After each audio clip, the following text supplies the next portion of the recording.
Nexus PMG welcomes you to the Bigger Than Us podcast, which we as energy geeks lovingly refer to as the BTU. Bigger Than Us is a podcast that focuses on ideas that will shape the future of our planet and ultimately our existence. We will occasionally lean into energy topics because, after all, it's the key to our collective survival. But we'll also explore other ideas and topics that we believe will have an impact that is bigger than us. And now, on to today's show.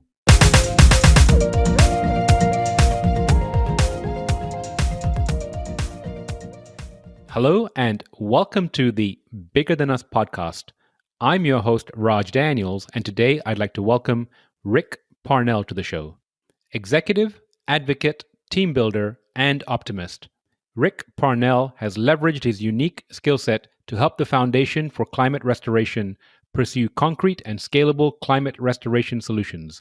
Rick came to F4CR after 16 years with the United Nations Foundation, where he designed the Foundation's partnership model and put together a team of over 300 committed individuals from across the US and around the world.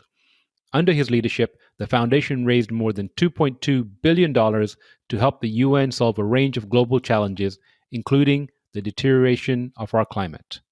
Rick, how are you doing today? I am doing quite well, thank you. Rick, where are you currently located? I am sitting on Washington, D.C., about 5 blocks from the U.S. Capitol. Exciting times up there, huh? I love that you laugh when I say the U.S. Capitol. Yes, it's certainly interesting in Washington right now. And how's the weather up there? Actually, we're having a spectacular sort of early fall day, so I cannot complain as compared to some of my colleagues and friends across the country and some of what we're seeing in the fires out west. So spectacular day here in DC. Well, good. I'm glad to hear it.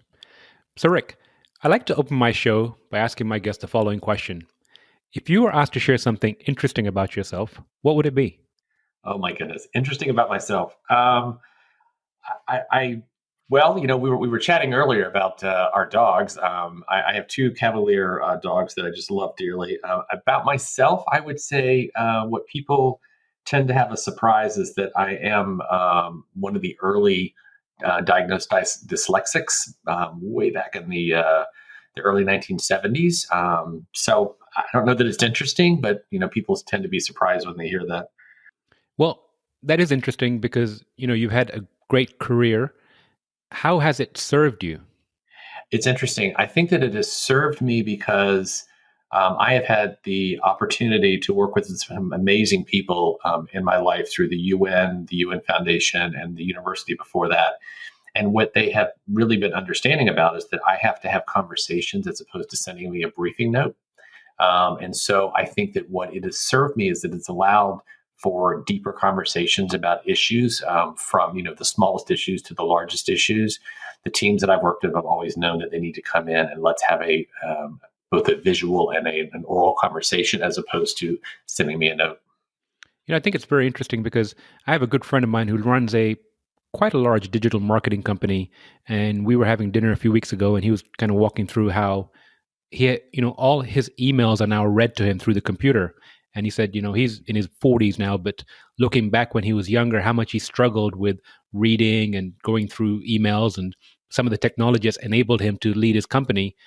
Staying on this topic for a moment, can you share perhaps if you have had any experiences like that?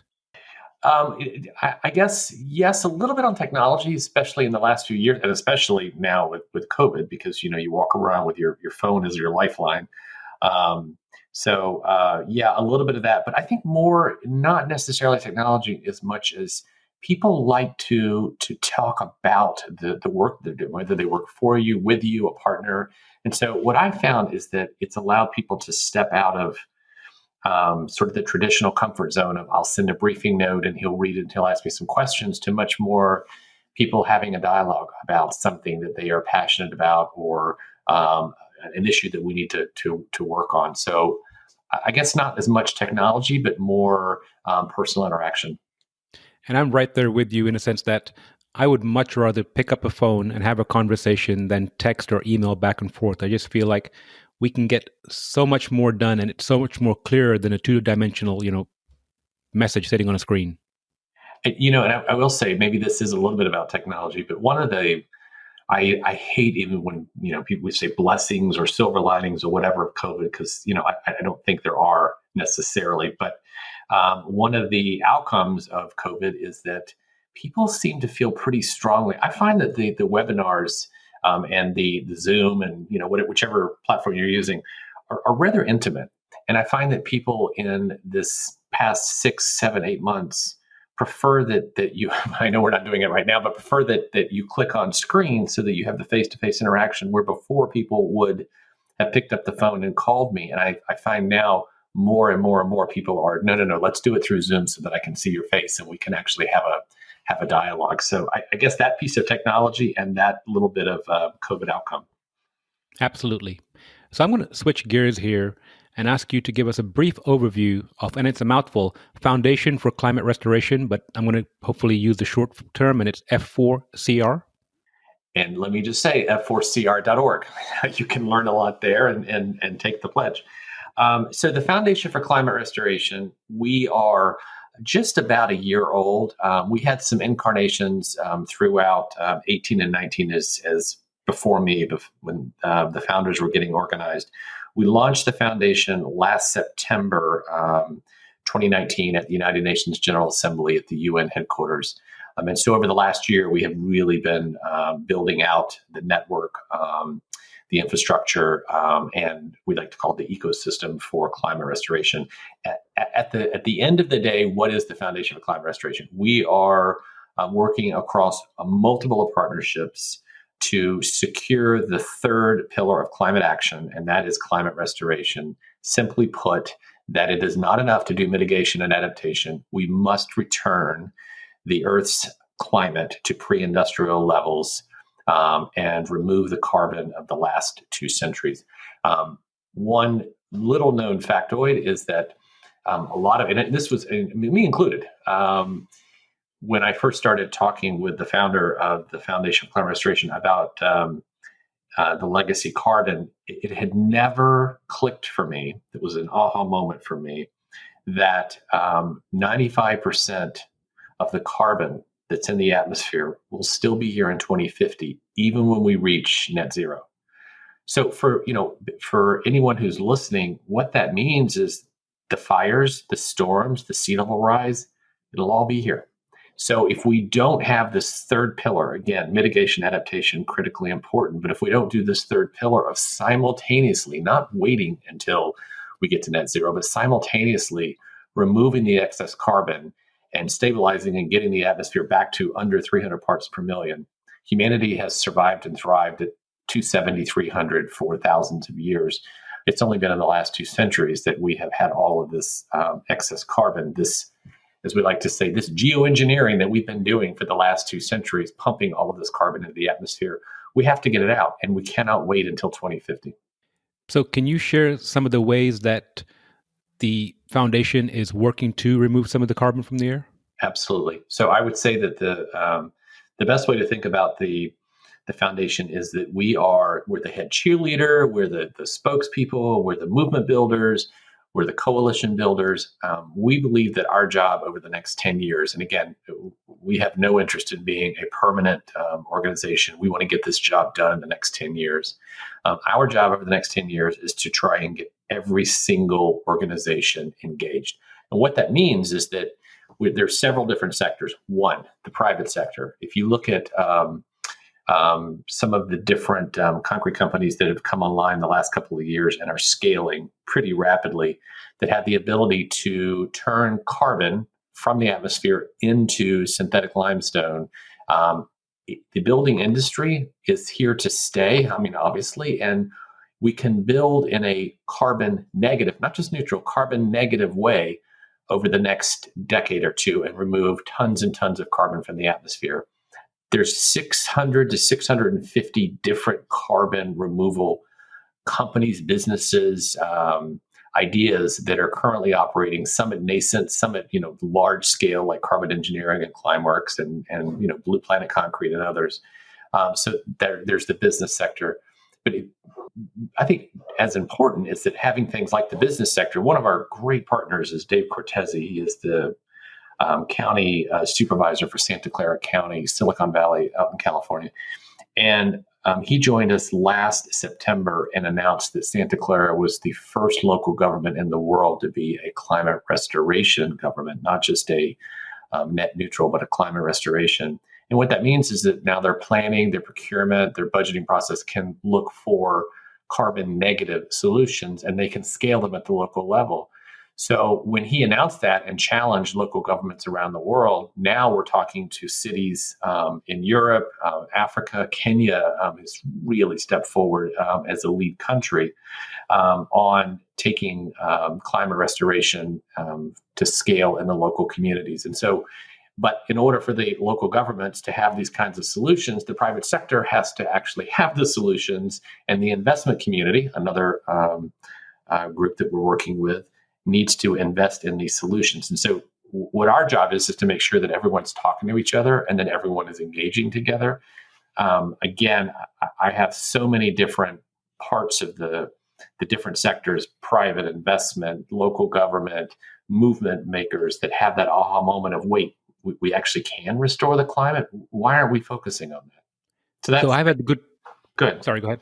I was going to say that's our role here is to try and get everybody focused on this. So I've had the good fortune of interviewing Steve Oldham from Direct Air Capture, and most recently, or Carbon Engineering, I believe, and most recently I interviewed Rob Niven from Carbon Cure. Are you familiar with this company? I'm a little bit familiar with Carbon Cure.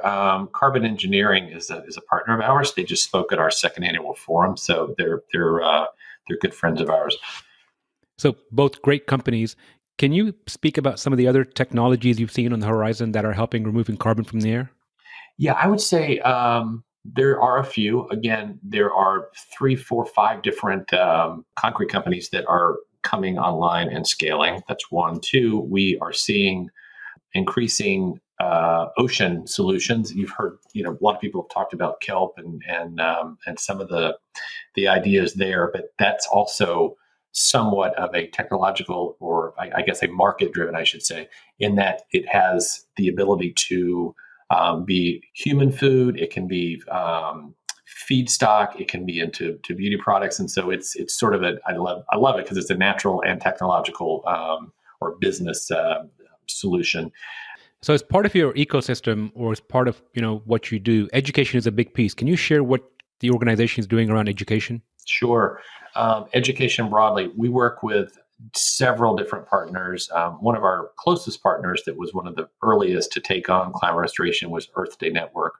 And they joined us for their 50th anniversary this past year in April of this year. But over the last 12 months, they have increasingly called on their network globally to restore our Earth.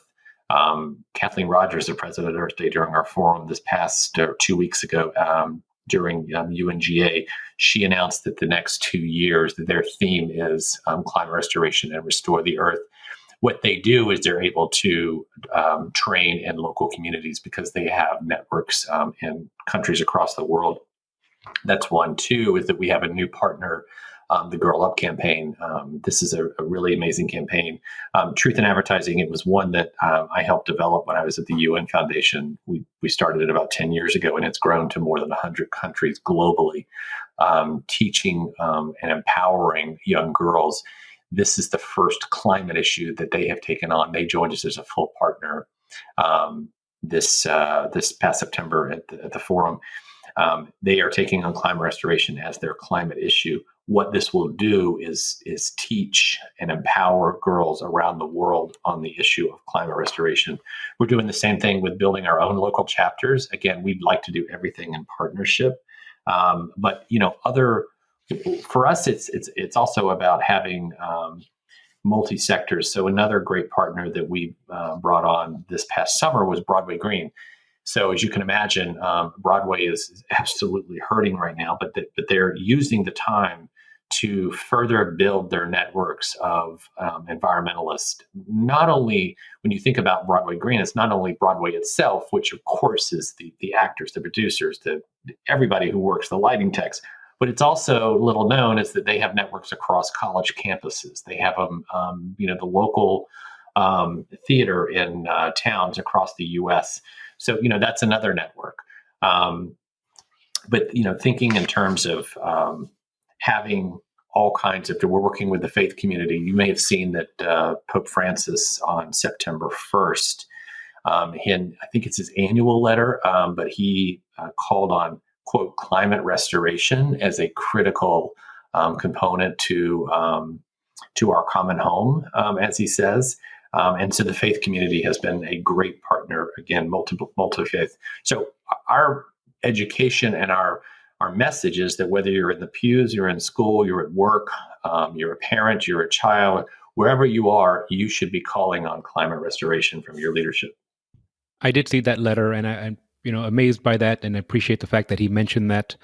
You mentioned the Girl Up campaign earlier. I'm asking for selfish reasons. I have 3 daughters. Did you say you're looking to start local chapters? No, they have local chapters. So let me just speak somewhat for them. I'm quite proud of Girl Up. It was something that we started at the UN Foundation. They have chapters, and they've grown organically.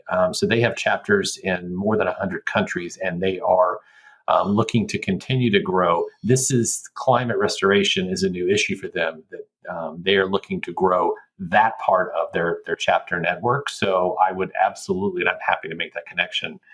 But absolutely, they are looking to grow their chapters. So I will connect with you offline regarding that. I appreciate you sharing that.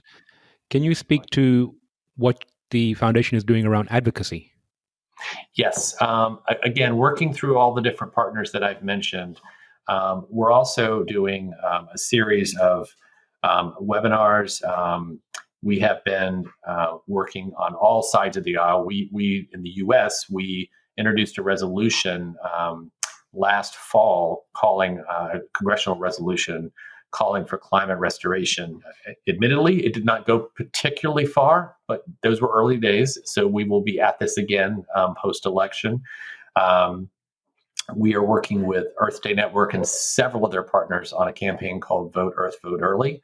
And the idea there is voting now, not waiting, and to whether you vote left, right, or center, vote for the climate and vote for climate restoration. So, and you'll see more and more of that. We launched the Road to Glasgow, as we're calling it, last week as part of Climate Week NYC.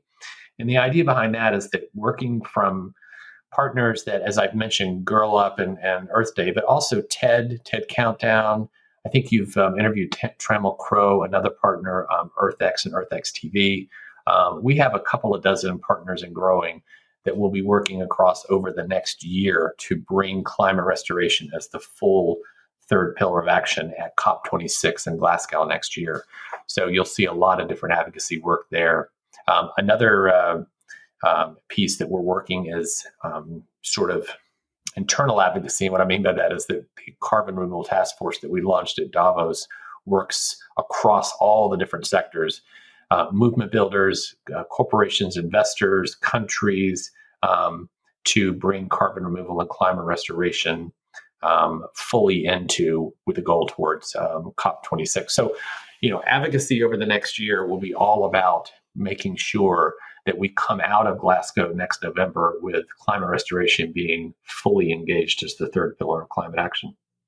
I love the idea of engage. I feel like what you're doing is a very active approach rather than a passive approach. You mentioned Santa Clara earlier. We are actually sponsoring a webinar in mid-October where we're speaking to City of Dallas, Houston, Austin, San Antonio regarding their climate action plans that they've all committed to. Dallas and Houston came out with them earlier this year, back in April. The question is, what can we do to engage or encourage these cities to take a more active approach to removing carbon from the air? Yeah, I think that they should learn more, and we should educate them more. But I think that understanding more about the solutions that are out there, again, at the local municipal level, the idea is like Dave Cortese said to me last fall when we were beginning to have these conversations, we're going to build these buildings and these roads and these sidewalks anyway, why wouldn't we want to build them in a carbon negative? I mean, it's just such a simple, the cost differential is something around 1-2%. So for essentially the same cost, why not go for a carbon negative, not just carbon neutral? It's a as they say, it's a pretty light lift. So why not call for it? So, and I think joining the Road to Glasgow conversation, one of our partners is the mayor's office, Los Angeles, Garcetti's office. They are part of the Global Carbon Removal Task Force that we co-founded with Thunderbird University, Arizona State, and the president of Kenya's team. They are talking about climate restoration. They haven't, fully come on board yet, but I think that, strength in numbers, this is something that any local government can do, but it's also something that any constituent can do. I can't tell you how many people coming out of the last couple of weeks have said, well, should I be contacting my local government and saying, why aren't you talking about climate restoration? Obviously, the answer is yes. Yes, of course you should. It's a simple way to get engaged. And I believe, if I'm not mistaken, Mayor Garcetti also leads the Mayors for Climate Change organization too. The C40. Correct. Yes, he does. He does indeed. Interesting. So I'm going to switch gears here and get to the crux of our conversation, the why behind what you do. So if my research is correct, 17 years with the UN Foundation, I believe you retired and then took this position. Is that correct? I did. When I left the UN Foundation, it was a really, really hard decision, but it was, at some point, you want to be able to focus on your passions. And so I took about a year and was really thinking through, because I'm also, quite active in LGBT issues and some others. But when I was approached, I was actually I had, thought a lot about what I could do in climate. And frankly, I'll be really honest, I was really getting frustrated with the lack of movement and the lack of inspiration and, positive messaging around what we could possibly do in climate. And then when I was approached by Peter Fikowski, the founder of the Foundation for Climate Restoration, this was at a Forbes summit, he started talking to me about climate restoration. And I had the same reaction that a lot of people do first. Wait, we can't restore the climate. And then as we talked and we looked at the different solutions and the numbers and the science, and it was, wait, we actually can. And so, that's when I got so deeply engaged. And then they asked me to come in and take the role of CEO for the foundation. I would say that there is no more important issue. All issues are important, but there's no more important issue to the entire future of humanity than climate and restoring the climate. And for me, it's both the solution-oriented, the can-do. My own belief is that when you tell human beings that they're doomed, we've gone over the cliff, there's nothing more you can do, then they're paralyzed. I think Jane Fonda calls it the attitude of, well, let's just, let's have a party because it's over anyway. No, it's much more about we can actually get this done. And so that was what really attracted me to climate restoration. What I found over the last year as we've continued to really build this out is that people, and I think COVID has actually played this out a little bit, but people, when they really understand, I think that people want to get engaged. They know they can do behavior change. I think we've seen that, not perfectly, but we've seen a lot of behavior change in the last 6 to 9 months. But I think that for me, it's the most positive message on climate, which I think again is probably the biggest issue out there. So that's why I'm really enjoying it. So when you encounter people and you explain to them about climate restoration, what's that conversation look like? How do you walk them through? I understand Peter walked you through it, but how do you walk like someone that's unaware of it through that conversation? Yeah, it's interesting. It's that it ranges pretty much universal. First blush is wait, you can't restore. And then of course, some people will say, well, wait a minute, you're not going to bring back the species that are extinct. No, of course we're not.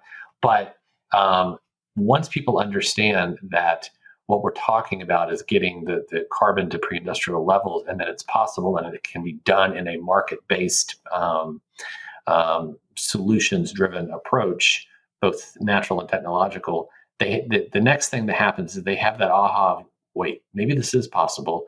And then the third is that people get really, really engaged, and then get positive. I had a young woman, Ashley Meeky. She came to our first annual forum last September at the UN. She was a 17-year-old senior in Chicago. And she came to the forum. And the day after the forum, we had a small group discussion about, where do we go from here? And she was there. And she said, I came into the forum thinking, again, 17 years old, brilliant young woman. She said, I came into the forum thinking that I had no future. And she said, I've had a 180 experience and I'm leaving the forum realizing I have a future, and it's in my hands, and we can restore the climate. We can make this change. We just have to choose to do it. Fast forward a year later, she is now on our board. She's 18 years old, and she is a freshman in college at Vanderbilt. Unbelievable. She will absolutely rule the world someday. But for me, that's the most perfect example of what happens with people is that, they begin with, wait, can we? And then as they understand the science, the solutions, the investments, and then when you come out the other side, it's like, well, why won't I call for this? Why won't I work hard on this? Sure, of course, this is going to be hard, but it's so incredibly rewarding.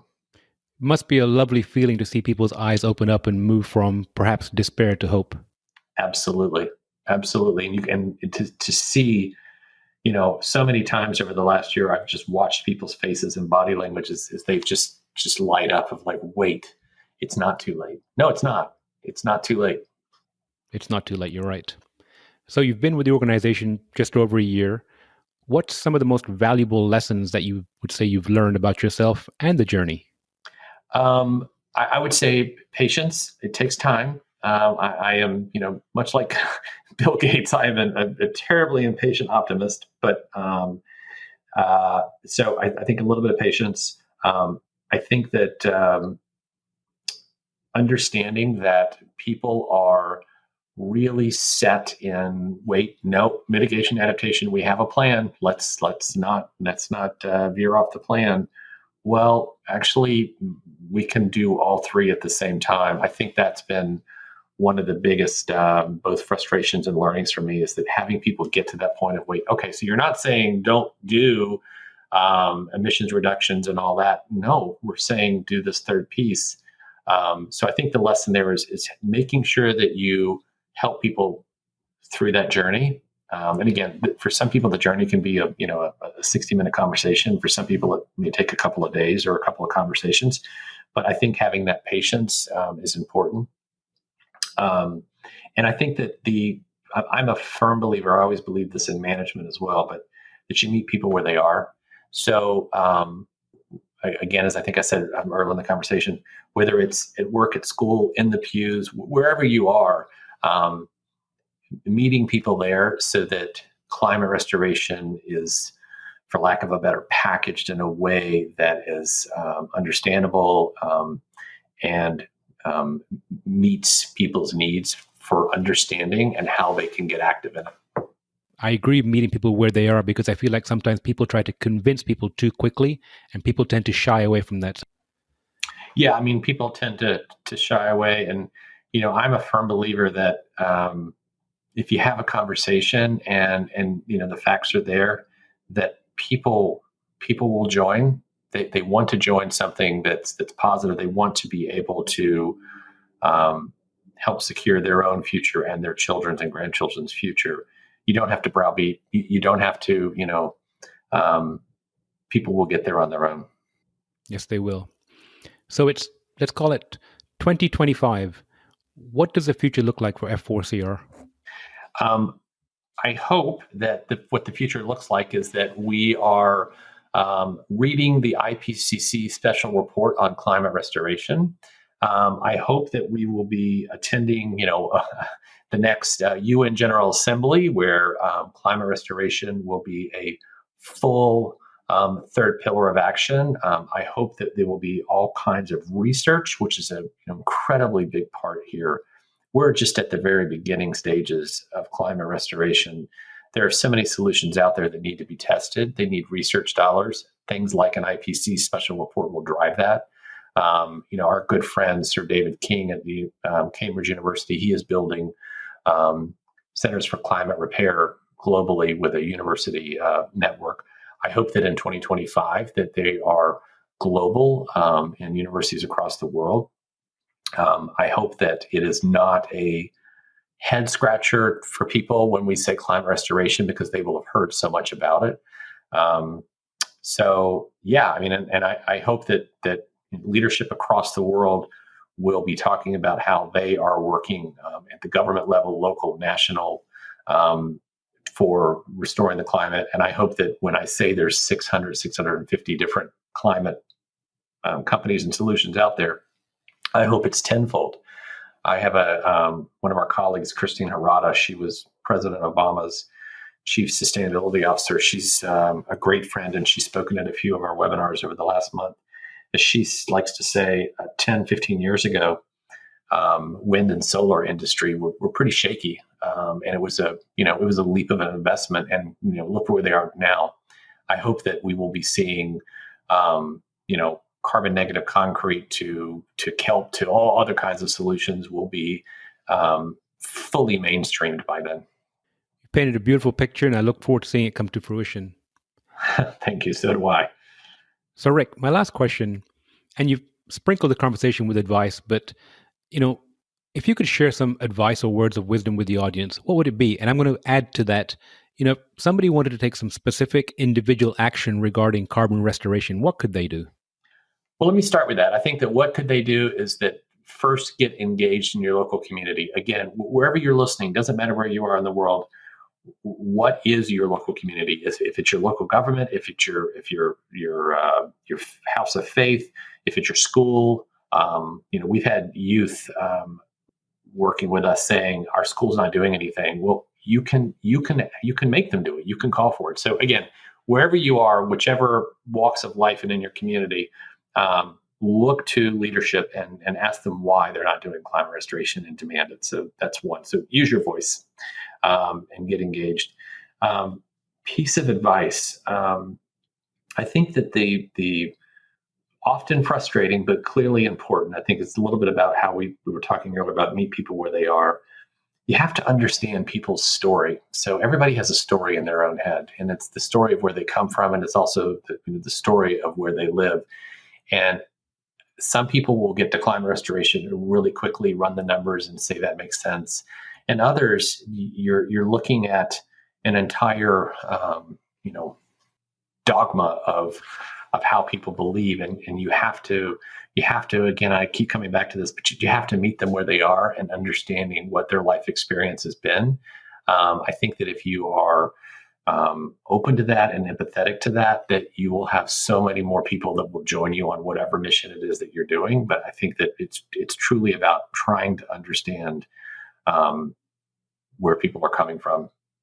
That part about story and understand where people are coming from, I think it goes back to earlier in our conversation when we were speaking about actually talking to each other rather than texting or emailing, having more open, candid conversations. So I think it ties in there very nicely.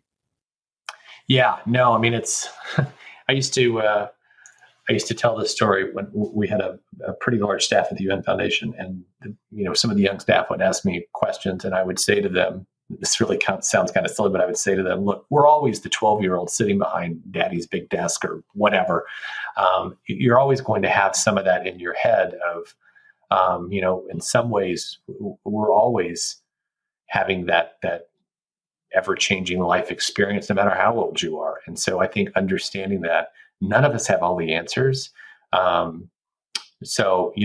Again, I think that having the understanding, compassion, and empathy of where people are and what their life experience has been will go really, really far as you're trying to get them to understand what it is that you're trying to do for climate restoration or any other issue that you're working on.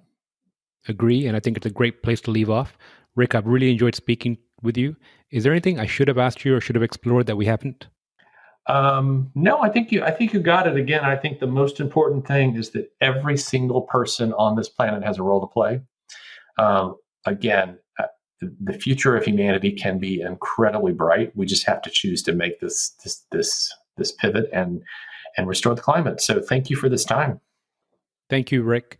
And I'm going to add, please go to the website f4cr.org and sign the pledge. Thank you. Thank you. Before we go, I'm excited to share that we've launched our comic strip, The Adventures of Mira and Nexi. You can find the first issue at our website, nexuspmg.com, under the Original Content tab. Thank you for listening. If you like our show, please give us a rating and review on iTunes. And you can show your support by sharing our show with a friend or reach out to us on social media, where you'll find us under our Nexus PMG handle. If there's a subject or topic you'd like to hear about, send me an email, btu@nexuspmg.com, or contact me via our website, nexuspmg.com. And while you're there, you can sign up for our monthly newsletter, where we share what we're reading and thinking about in the clean tech, green tech sectors. Bigger Than Us is a Nexus PMG production.